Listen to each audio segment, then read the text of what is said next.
Hey everyone, Michael Greenwood here. So in this video, I'm going to run through a method that I've created to help people to stop procrastinating, or at the very minimum, to procrastinate less, because it's all about making progress and improvement over time. So it's not necessarily going to be something that you can do overnight, but it's something that we can work towards. So I don't want you to watch this video and then become discouraged or disheartened if it's not something that you can fix in 24 hours or something like that. It's not one of those kind of videos, but it's a method that you can use just to help you to be more mindful about what's going on when you're actually procrastinating, and methods to actually help you to overcome that issue, because it is an issue, because procrastination can stop us from doing the task that we need to do, the task at hand. So here's my 3-step method. It is something that I'm going to be including in my up and coming course, which is going to be released in autumn this year, in 2025. So I'm just making this video in case you're watching it a bit later in May 2025. So it's going to be released in a few months.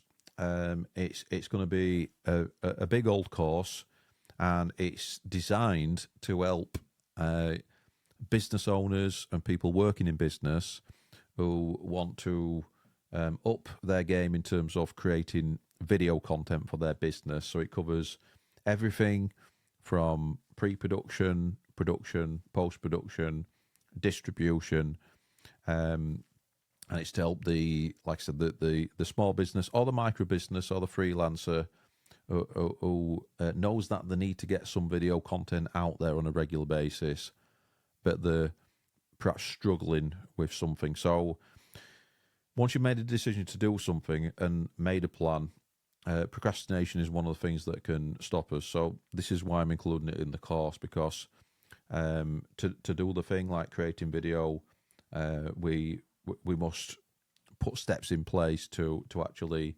enable us to get the thing done. So it's getting the mindset right, it's having the right approach, and not letting things become a priority over what we've already prioritized, really, because that's what happens when you think about it. When we procrastinate, we're actually making something else a priority over the thing that is actually the priority. When you think about it in that way, it's really quite bad, isn't it? So yeah. So 3-step method. This is the 3-step procrastination busting method.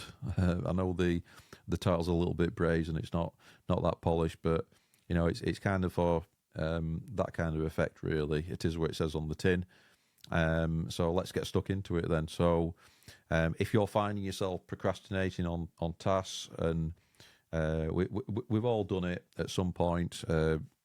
Some of us are perhaps worse than others, but I just want to run through this 3-step method with some examples as well to help you to procrastinate less. Not something that necessarily happens overnight. It's an habit, or procrastinate less, or eliminate procrastinating completely. So step 1 is to actually name the resistance. So it's all about being mindful and recognizing what is going on, really. So what is the resistance? What are you putting off? So what, and then also why do you need to do it as well? So and then looking at what's actually making you resist it, so you can get to the bottom of it.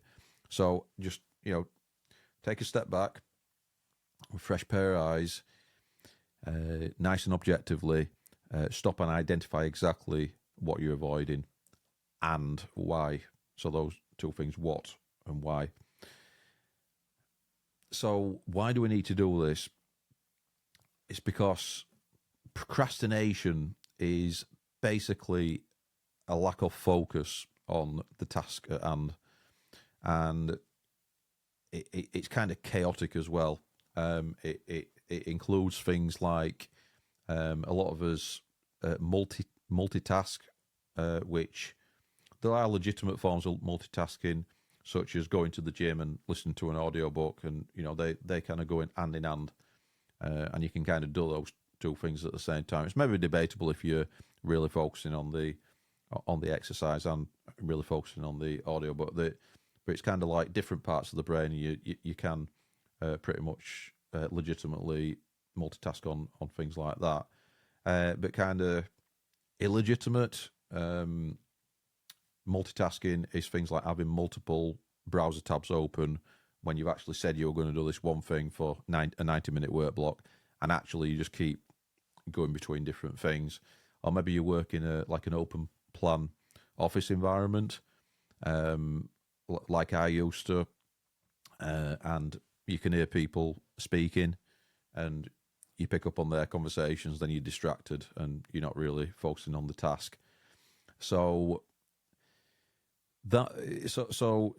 procrastination is basically really hesitation. It's not really committing 100% to doing a task, and that's why we need to actually identify where it is we're not doing, and then identify why we're not doing it. And it's usually a distraction, and we usually don't think through the consequences of not doing it as well.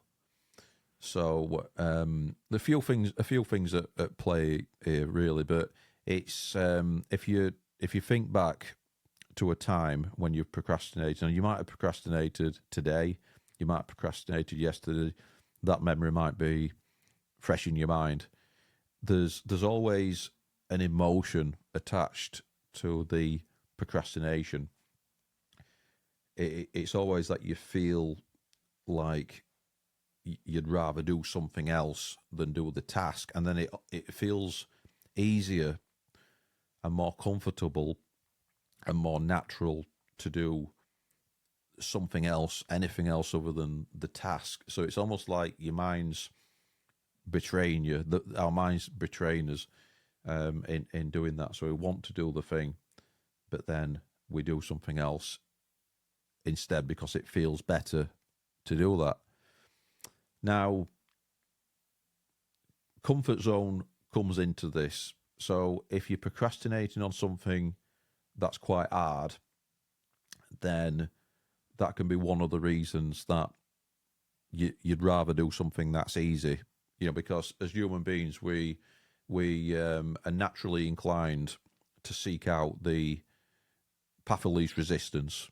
The thing that is comfortable, and avoid pain and discomfort. So your brain is, and your subconscious is your subconscious in particular, is looking to protect you from pain. So that is why essentially you're procrastinating, because the thing that you should be working on, and that might be the thing that's going to move the needle in your business that day, it's going to make a difference. That is something that's new, outside of your comfort zone, and something that perhaps you don't want to do, but you need to do. And that's usually why. So it starts, step one is all about the what and the why. So what is the resistance? What is the thing that you're not doing it, and then why? And it's only when you shine a light on that, and they say that light is the best disinfectant, basically. It's only when you shine the light on that you've got clarity on the situation, and then it's top of mind, and then you can start to focus on that. And sometimes, and quite often actually, it's about a process of elimination. So eliminating distractions. And I'll give you some methods in this video as well that I use, and that hopefully will be helpful to you. But feel free to get in touch with your experiences of procrastination, perhaps how you struggle with it, and what you've done to overcome it, or maybe you're going through it right now and you're looking for some methods. But it's about actually confronting that emotion then, and working your way through it, not avoiding it, because procrastination is about avoiding. It's about seeking that short-term gratification of doing the thing that can actually result in you getting nothing productive done all day. So maybe zipping between 20 different things and multitasking and just doing something different and just putting it off and then not actually getting it done, which might feel good in the short term. You might get short-term gratification from that. But usually when you get short-term gratification, it leads to longer-term pain. Usually when you do things that that delay the gratification, that's going to lead to long-term success and that feeling of getting a good job done. So different emotions at play. We are human beings, but we've got to actually tackle head-on the reasons behind why we're not doing the thing. Now, if you're the kind of person who gets a task, then gets it done, then that's absolutely fantastic. If you, on the other hand, leave it till the last minute, and then you say to yourself, and you justify it, leaving it till the last minute with no leeway and no margin of safety, no slack, basically, in case you needed to, in case something else came up which were priority, which had a greater impact and perceived result of that. If you do something at the last minute because you've got, and right up to that deadline, then the thing is that could be stressful, because you're doing things at the last minute. So the ideal is to do a task when you said you're going to do a task, when you promise yourself that you're going to do a task, and then having the discipline to actually do it, despite the conflicting emotions. And then there's kind of another dynamic to it as well. You might get a task, start a task, but then there's a law called Parkinson's law where you can make the task really spread out to the amount of time you've got. And I'm a full-time business owner, but when I've had jobs in the past, I've known some people around me who've made tasks which would have been like 2-hour tasks last a full day, because they just weren't being productive the rest of the time. So, and that's Parkinson's law, really. That's actually, when you've really got a deadline, the fact that you can get that done 2 hours before the deadline and really put pressure on yourself shows that can be done quicker. And that's evidence that the proof's in the pudding there. But in doing that, it's not sustainable because you're putting yourself under pressure. But also, like I said, as I alluded to earlier, you don't have the leeway just in case a genuine priority does come up. So just got to think about it that way. Once we start to unpack this, we can then start to move forward. So that's step one, naming the resistance, so the what and the why. Step two is then shrinking the task. So in project management, we talk about things like work breakdown structures, where you break down into subtasks and stuff like that. It's also doing something small to get a quick win first as well. So what is the low hanging fruit where we can do it, and that might even have big impact as well, but it at least gets you moving. It gets you moving forward with momentum. And then with something bigger, of course, you will need discipline because the momentum does start to peter out. So what do you can break the task down into small steps, into subtasks. So break the task down into subtasks, break the project down into tasks, and then subtasks, depending on how big or small it is. So example here is when you're writing a report. Don't just write down a task, write the report, because that can seem overwhelming. Then you can start to procrastinate. So recognize the emotion that I just mentioned there. So it's you feel overwhelmed. Why do you get overwhelmed? Because there's just too much going on, and you can't think straight. So break it down, break everything down. So instead of write the report, you can break it down into open the document, write the title, write the body, write the conclusion, or depending on how you prefer to work, put like a skeleton, headings and all that together, and then add meat to the bones and stuff like that. So there's different ways of approaching things. Don't want to be too prescriptive in this video, but rather than just write a book, plan the chapters. I'm in the midst of creating a course, and I've planned the I already know what all the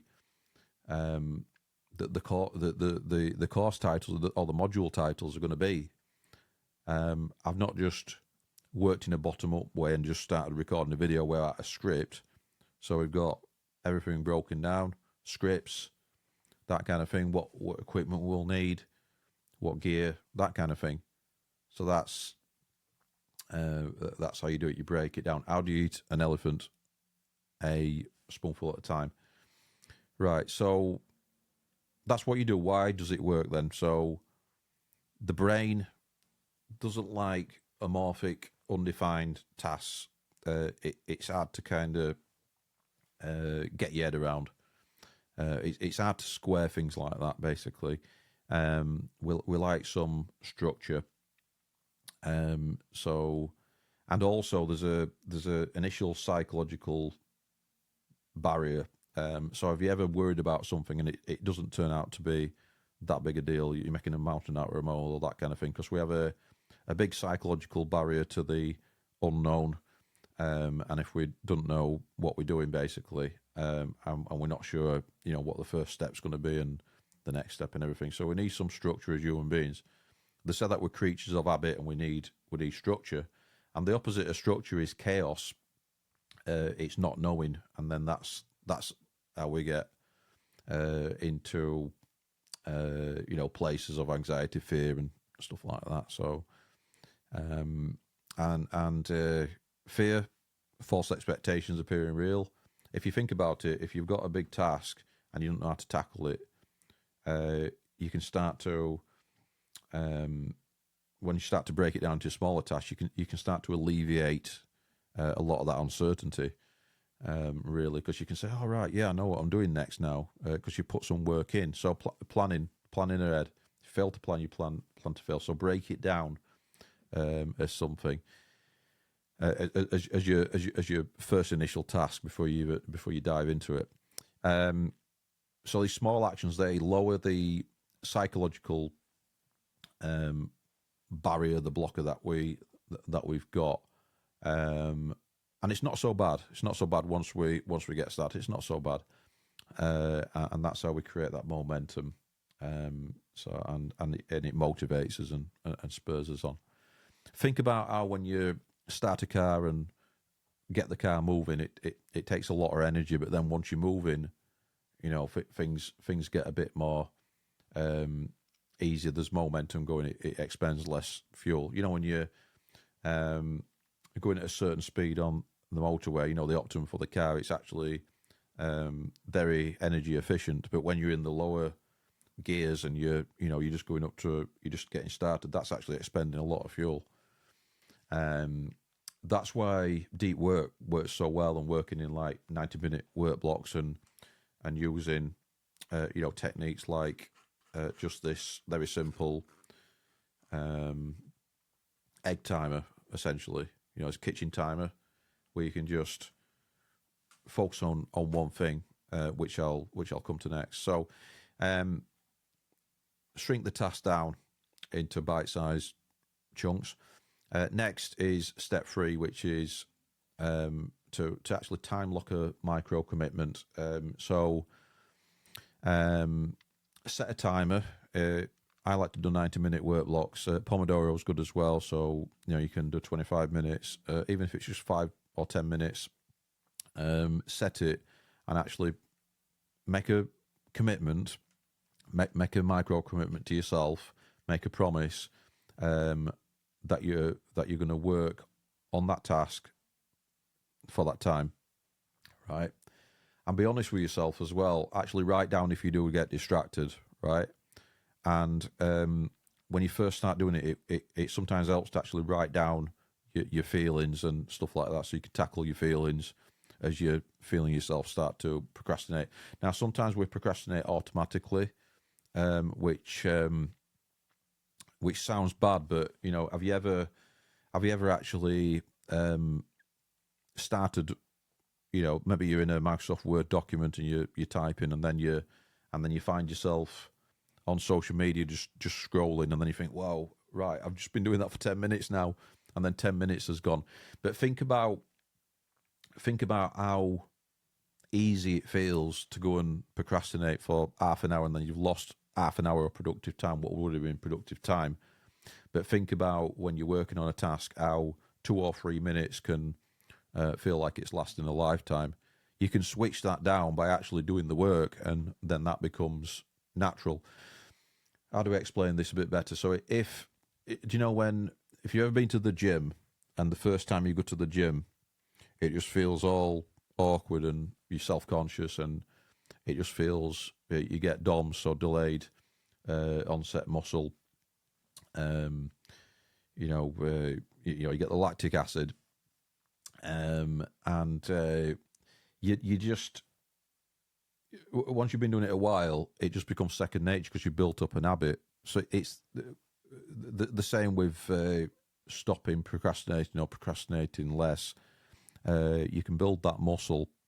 You can build that focus muscle, basically. And it's all about focus. It's all about focusing on the task at hand and eliminating distractions. But a lot of us don't make it easy for ourselves. This goes a lot deeper than what I'll go through in this video. And I'll go deeper than this in the course. But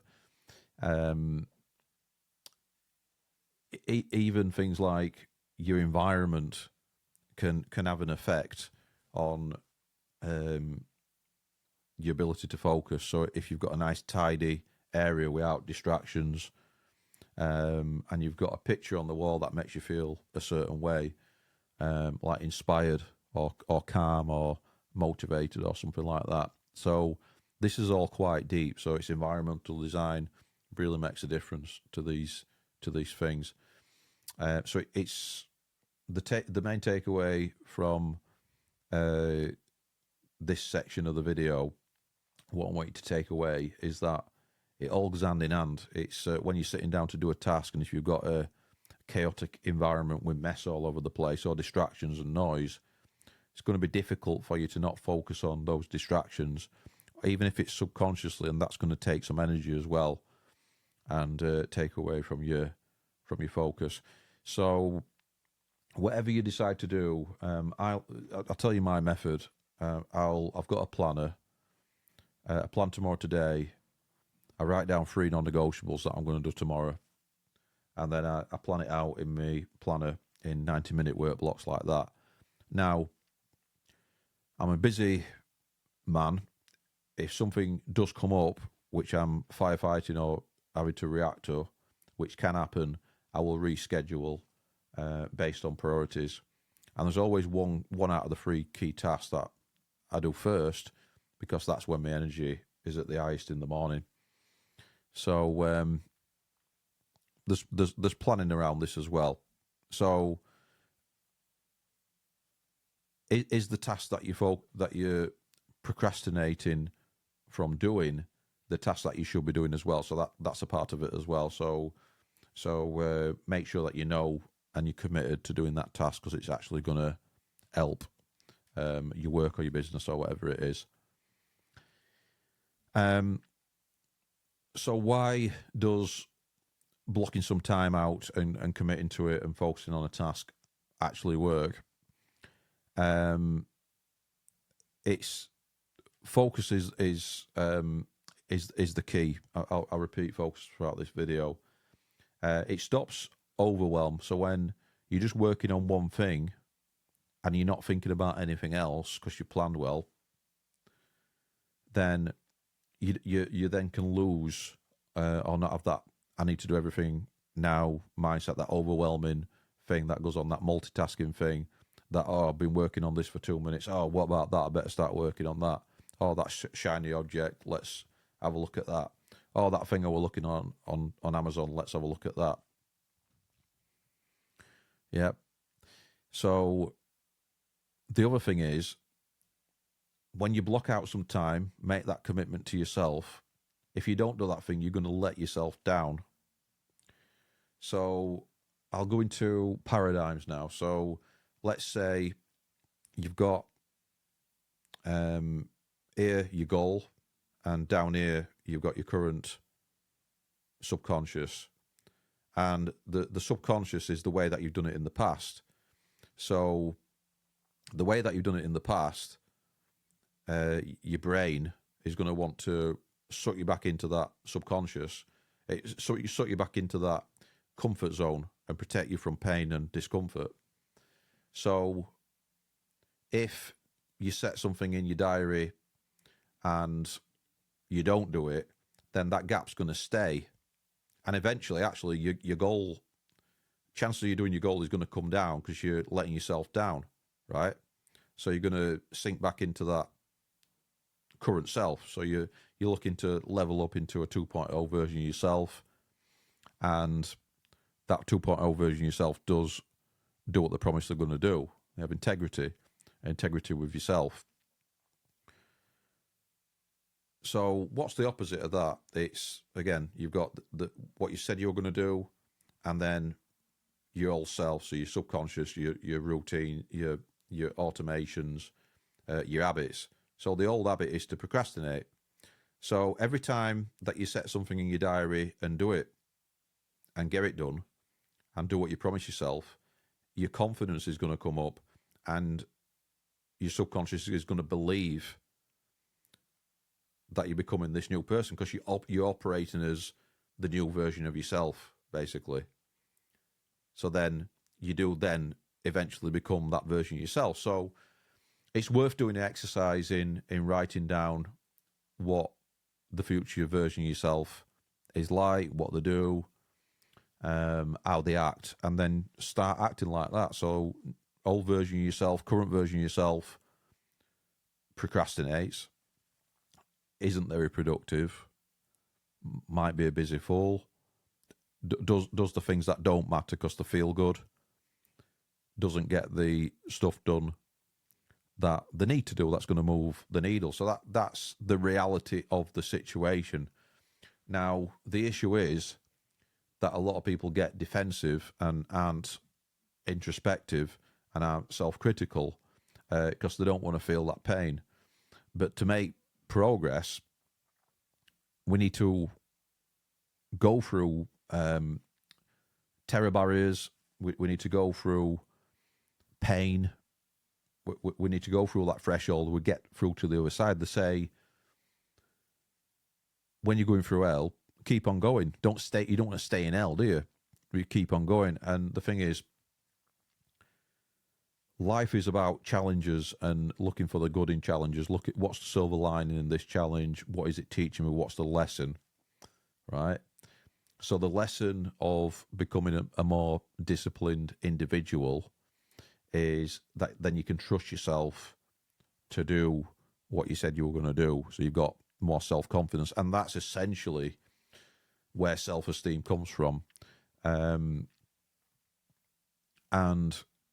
if you're a business owner and you don't tackle this, think about what the consequences will be of not doing it. So you're probably going to sell less because you're not going to get the stuff done. So you're probably not going to pick up the phone much, and then it can have a knock on effect of every area of your life. So you'll have less money and that kind of thing. So focus is the key. Focus on one thing rather than 10 things at once. If you try to charge forward on 10 different fronts at the same time, and let's say everything's considered equal just for this example, you're just going to end up putting 10% into each. And, but if you focus on one thing, you're going to be able to put 100% into it and get that done. So I'll just wrap up this video with a little bonus tip. Just remember that action actually fuels your motivation and builds self-discipline. But just repeat the cycle and get better at it and improve by that 1% every day. Each time you take an action, you reinforce your new identity, that new version of yourself, that 2.0 version of yourself, and you'll start to identify as more of an action taker rather than a procrastinator. So break the habit loop of procrastination, and you'll be an action taker. So I hope you've enjoyed this video, and I'll see you on the next one.